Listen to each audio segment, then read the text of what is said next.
নমস্কার বন্ধুরা, welcome to এসটিউনিক sports. তো ভিডিও শুরু করার আগে সকলকে জানাই শুভ জন্মাষ্টমী। আজকের দিনটা খুব ভালোভাবে কাটাও এবং খুব এনজয় করো। এর সাথে সাথে আমরা বেশ কিছু ফুটবল আপডেট নিয়ে আলোচনা করব, যেখানে ট্রান্সফার নিউজ নিয়ে আলোচনা করার সাথে সাথে ইস্টবেঙ্গলকে নিয়ে আলোচনা, ডুরান্ড কাপের যে ডার্বি ম্যাচটা বাতিল হলো সেই ডার্বি ম্যাচের টাকা কিভাবে ফেরত পাওয়া যাবে সেই নিয়ে কিছুটা আপডেট শেয়ার করার সাথে সাথে ইস্টবেঙ্গলকে নিয়ে একটু আমরা আলোচনা করব এই ভিডিওতে। খুবই ইন্টারেস্টিং একটা ভিডিও হবে, শুরু থেকে শেষ পর্যন্ত দেখো। আর ভিডিও ভালো লাগলে একটু লাইক শেয়ার করে দিও। আর যারা চ্যানেলে প্রথমবারের জন্য এসেছো, মনে করে চ্যানেলটাকে সাবস্ক্রাইব করে তার পাশের বেল আইকনটাকে অন করে রেখো। অনেকেই ভিডিও দেখছো কিন্তু সাবস্ক্রাইব করতে হয়তো ভুলে যাচ্ছ, তাই সকলে একটু সাবস্ক্রাইব করে নিও, তাহলে তোমাদের প্রিয় দলের খেলার সমস্ত আপডেট তোমরা এখানে পেয়ে যাবে। তো চলো আর দেরি না করে ভিডিও শুরু করা যাক। তো প্রথমেই যদি আমরা কথা বলি তিন প্রধানের আইএসএল এর ম্যাচগুলো কবে রয়েছে, তো আলাদা আলাদা করে কিন্তু শর্ট ভিডিও আমার চ্যানেলে ছেড়ে দিয়েছি। যারা এখনও সেই ভিডিওটা দেখোনি, অবশ্যই শর্টস অপশানে গিয়ে কিন্তু সেই ভিডিওগুলো দেখে নিতে পারো। কবে কার সাথে কখন ম্যাচ রয়েছে সেগুলো নিয়ে কিন্তু আলোচনা করা রয়েছে ছোট্ট ছোট্ট ভিডিও করে, তো অবশ্যই সেগুলো কিন্তু একটু দেখে নিও। এর সাথে সাথে যদি আমরা চলে আসি, ডুরান্ড কাপের যে ডার্বি ম্যাচটা বাতিল হলো সেই ডার্বি ম্যাচের টাকা কি ফেরত পাওয়া যাবে, সকলের মনে প্রশ্ন। দেখো, অনলাইনে টাকা কিন্তু ফেরত দেওয়া রীতিমতন শুরু হয়ে গেছে সকালের দিকে। আজকে অনেকের কাছেই মেসেজ বা মেল এসেছে, আমার কাছেও এসএমএস এসেছিলো। তার পরবর্তী সময় দেখলাম বেলার দিকে আমার টাকা কিন্তু অনলাইনের টাকা আমি ফেরত পেয়ে গেছি। বেশিরভাগই হয়তো অনলাইনের টাকা ওই 2-4 দিনের মধ্যে ফেরত পেয়ে যাবে, কিন্তু যারা অফলাইন টিকিট কেটেছিলে বা যারা ব্ল্যাকে টিকিট কেটেছিলে তাদের কি হবে?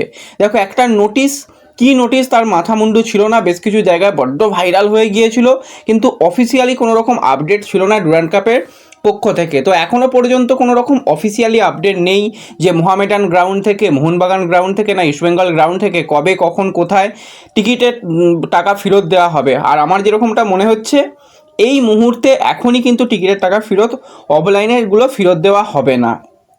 তার কারণ সেমিফাইনাল ম্যাচ রয়েছে, আর কলকাতায় কালকে তোমরা সকলেই জানো একটা মানে মিছিল ফিছিল হবে হয়তো, তো সেই দিকে কিন্তু পুলিশ অনেক বেশি থাকবে। আর এই মানে ডুরান্ড কাপের টিকিটের দাম ফেরত দিতে গেলেও সেখানেও অনেক পুলিশ দরকার। তো সেক্ষেত্রে হয়তো কালকে, যেটা তোমরা অনেক জায়গায় শুনেছো যে কালকে টাকা ফেরত দেওয়া হবে, সেগুলো হচ্ছে না।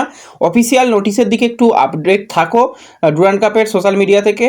এছাড়া যদি কোনো রকম আপডেট আসে আমরা আমাদের ফেসবুক পেজে দিয়ে দেবো যে অফলাইনের টাকা কীভাবে তোমরা ফেরত পাবে। আর যারা ব্ল্যাকে কেটেছো তাদের কাছে টিকিট তো রয়েছে, ওই টিকিট নিয়ে যখন যেখানে মানে টাকা ফেরত দেবে সেই টিকিটগুলো রেখে দিও, সেখান থেকে কিন্তু হয়তো তোমরা টাকা ফেরত পেয়ে যাবে।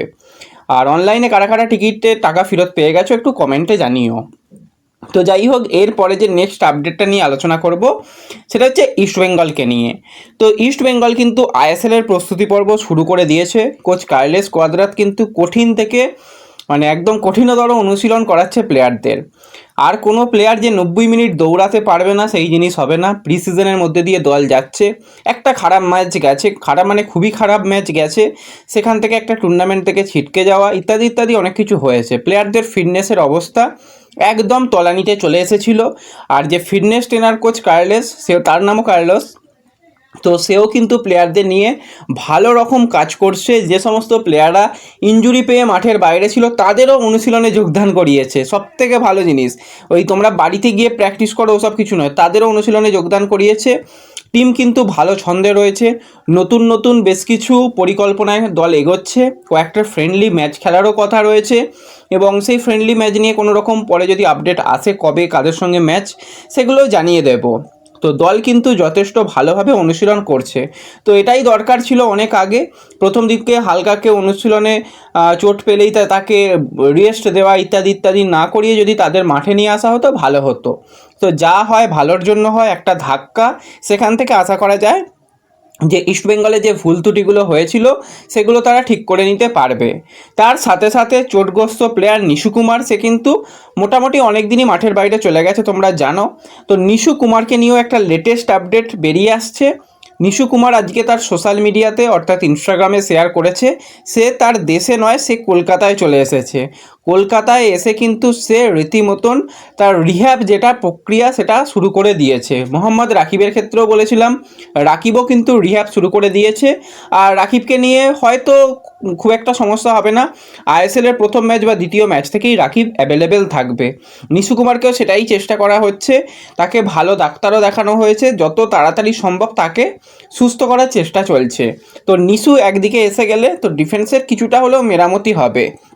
মার্ক জো প্রচণ্ড পরিমাণে ভুগছে সেই জায়গাতে, তো নিশু কুমার এসে গেলে সে ফার্স্ট চয়েস হিসাবে থাকবে, অনেকটাই কিন্তু সমস্যার সমাধান হয়ে যাবে। আর দল যেরকম ফরমেশনে যাচ্ছে সেক্ষেত্রে হয়তো সাইড ব্যাকদের ভূমিকা খুব একটা থাকবে না। 3 ডিফেন্সে হয়তো এবছরে ইস্টবেঙ্গলকে আমরা অনেক ম্যাচে দেখতে পাবো, 4 ডিফেন্সেও খেলবে, 3 ডিফেন্স হওয়ার সম্ভাবনা অনেক অংশেই বেশি। তো সেই দিকেও কিন্তু আমাদের নজর থাকবে নিশু কুমার কত তাড়াতাড়ি রিকভারি করে। তো এরপরে যদি আমরা কথা বলি একটুখানি ইস্টবেঙ্গলে একজন খেলে যাওয়া প্লেয়ার, গত সিজনেই খেলে গেছে, অজয় ছেত্রী। তো মূলত লোন ডিলে প্লেয়ারটা এসেছিল এবং কন্ট্রাক্ট শেষ হয়ে যাওয়ার পর তাকে ছেড়ে দেওয়া হয়েছিল। তো সেই অজয় ছেত্রী মিডফিল্ডারের প্লেয়ার কিন্তু এবার আইএসএল ছেড়ে আবারও আই লিগে ফিরে গেছে। আই লিগের ক্লাব শ্রীনিধিতে অফিসিয়ালি যোগদান করেছে অজয় ছেত্রী। তো দেখা যাক অজয় কীরকম পারফরমেন্স করে। এর আগেও সে আই লিগে খেলেছিল, পাঞ্জাব এফসির হয়ে সেখানে চ্যাম্পিয়ন হয়ে আইএসএলে ইস্টবেঙ্গলের হয়ে খেলে আবারও সে চলে গেছে আই লিগে। আশা করা যায় সে ভালো ফুটবল উপহার দিতে পারবে শ্রীনিধির জার্সি গায়ে। আর শ্রীনিধি কিন্তু মানে হেলাফেলা দল নয়, তারা প্রতি বছরই যথেষ্ট ভালো দল বানায় এবং তারা ভালো ফাইট দেওয়ার চেষ্টা করে। এবছরও শ্রীনিধি অনেক ভালো স্কোয়াড তৈরি করেছে, তো তারাও কিন্তু চাইবে আই লিগ চ্যাম্পিয়ন হতে এবং আইএসএলে আসতে, তো তারাও ভালো ফুটবল খেলার চেষ্টা করবে। তো সেই দিকেও আমাদের নজর থাকবে পরবর্তী সময়ে। তো এই ভিডিওতে এই কয়েকটাই ছোট্ট আপডেট আলোচনা করার ছিল তোমাদের সঙ্গে। ভিডিও ভালো লাগলে একটু লাইক শেয়ার করে দিও। তো দেখা হচ্ছে পরবর্তী ভিডিওতে, ধন্যবাদ।